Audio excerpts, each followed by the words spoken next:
అంటే అని చెప్పండి.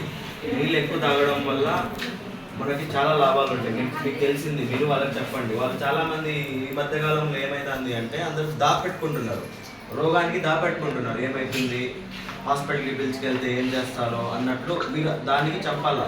ఏమీ కాదు, తొందరగా మేము కనుక్కుంటే దాని గురించి తొందరగా ఇది చేయొచ్చు దానికి. సో మీరే ఉండి అందరికీ వాళ్ళు వచ్చినప్పుడు ధైర్యం చెప్పి పంపించండి హాస్పిటల్కి. రక్త పరీక్షలు చేసుకోండి, స్కానింగ్లు చేసుకోండి. మెయిన్ ఇప్పుడు ఉన్న దాంట్లో ఇక్కడ మనకి డయాలసిస్ దాంట్లో 20 మిషన్లు ఉన్నాయి. 20 మిషన్ల కంటే ఎక్కువ మంది ఉన్నారు. ఇక సరిపోవట్లేదు, అంత కిడ్నీ ప్రభావం ఎక్కువ పడుతుంది అందరికీ. సో మీరే అందరికీ చెప్పాలి, నీళ్ళు ఎక్కువ తాగండి అని చెప్పండి.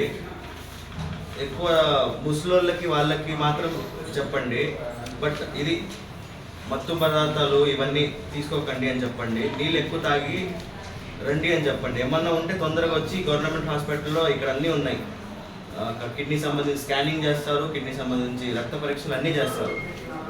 సో ఇక్కడ వస్తే తొందరగా వస్తే మేము చూసి ఇది చేస్తాము. సరేనా, మీరు అందరూ చెప్పండి.